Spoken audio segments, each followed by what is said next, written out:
एक हरे भरे जंगल में सिम्हा नाम का एक शक्तिशाली शेर रहता था, जिसे जंगल का राजा कहा जाता था।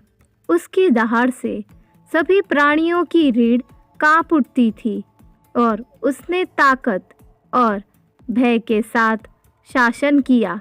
हालांकि जैसे जैसे समय बीतता गया, उम्र ने सिम्हा का अपना प्रभाव डालना शुरू कर दिया, जिससे वहाँ धीमा और कमज़ोर हो गया।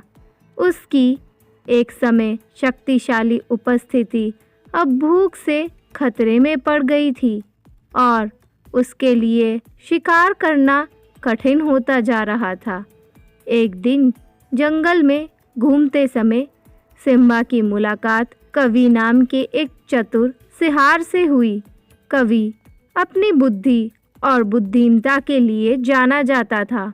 वह जंगल में जीवित रहने के लिए अपने चतुर सोच का उपयोग करता था।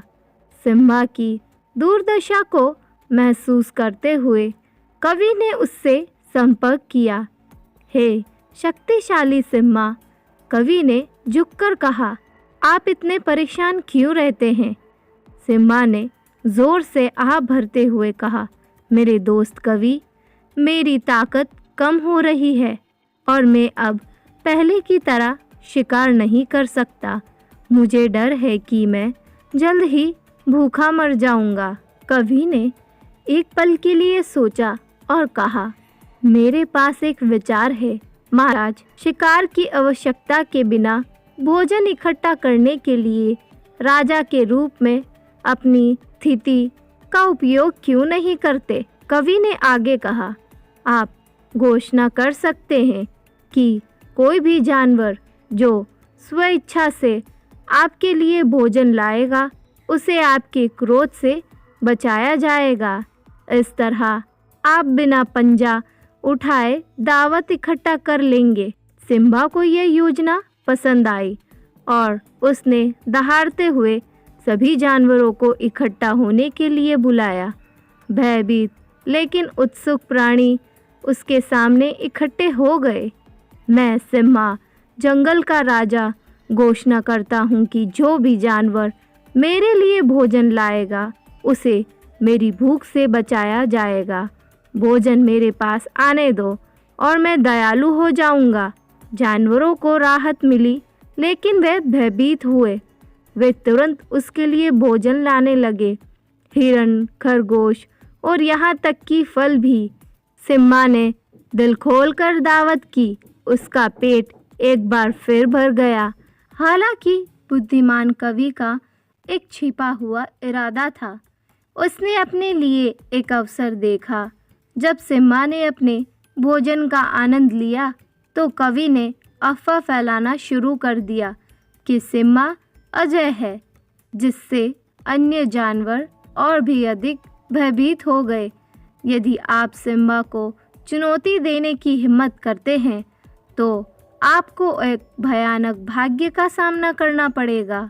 वहाँ फुसफुसाए, उसके क्रोध का सामना करने से बेहतर है कि उसे खुश किया जाए। एक दिन कवि एक अन्य विचार के साथ सिम्हा के पास पहुंचा। महाराज, मैंने देखा है कि कुछ जानवर केवल आपकी नज़रों से छिपने के लिए आपके लिए भोजन लाते हैं। वे आपसे डरते हैं, फिर भी वे आपसे नाराज़ भी होते हैं। यदि आप अपना शासन सुरक्षित करना चाहते हैं, तो आपको उन्हें सबक सिखाना होगा। सिम्हा कवि की बुद्धि पर भरोसा करते हुए सहमत हो गया। मुझे क्या करना चाहिए? कवि ने सुझाव दिया। आपको उन जानवरों में से एक को पकड़ना चाहिए जो छिपने की हिम्मत करते हैं। इससे बाकी सबको एक सबक मिलेगा। अगले दिन सिम्हा ने एक चतुर खरगोश को पकड़ लिया, जो झाड़ियों के पीछे छिपा हुआ था। जब सिम्हा ने उसकी ओर देखा, तो खरगोश काँप उठा। तुम मुझसे क्यों छिपते हो, छोटे खरगोश? सिम्हा घुर्राया।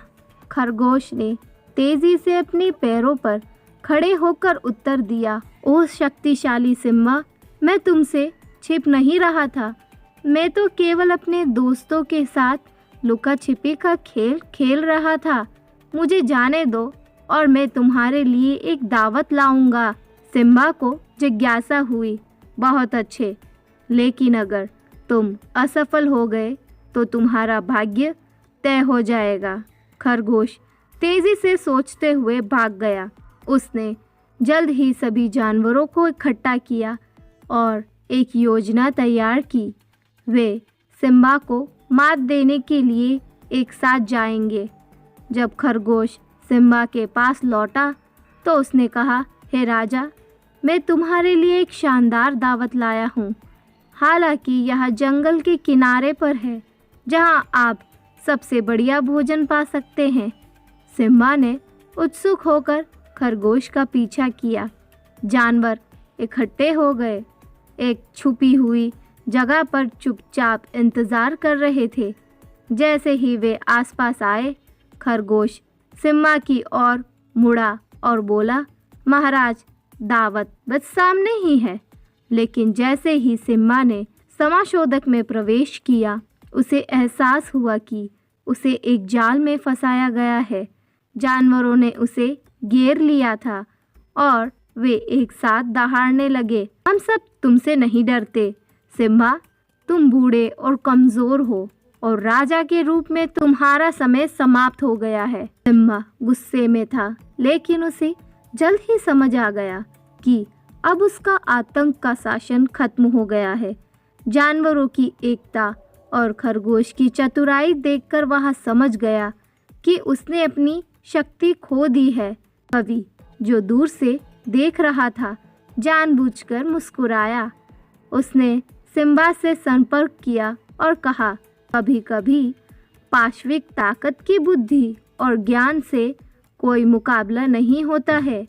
आपकी भयानक प्रतिष्ठा आपको यहाँ ले आई है, लेकिन यह आपका अहंकार है जो आपको आपके पतन की ओर ले गया है। कवि की बातों में सच्चाई का एहसास करते हुए सिम्बा ने अपना सिर झुका लिया। आप ठीक कह रहे हैं कवि, मैंने अपनी शक्ति को अपने निर्णय पर हावी होने दिया। मैं अब डरकर शासन नहीं करूँगा, बल्कि जानवरों के लिए शांति से रहने का प्रयास करूँगा। जानवर सिम्बा की विनम्रता देखकर उसे जंगल में रहने की अनुमति देने के लिए सहमत हो गए, लेकिन केवल एक अभिभावक के रूप में, राजा के रूप में नहीं। उस दिन से सिम्बा और कवि ने जंगल में शांति बनाए रखने के लिए एक साथ काम किया और सभी प्राणियों को केवल ताकत से अधिक ज्ञान के महत्व को सिखाया। सच्ची शक्ति पाशविक शक्ति में नहीं, बल्कि ज्ञान, विनम्रता और अनुकूलन की क्षमता में निहित है। ऐसी ही दिलचस्प कहानियों के लिए इस चैनल को सब्सक्राइब करें, लाइक करें, शेयर करें और कमेंट करें।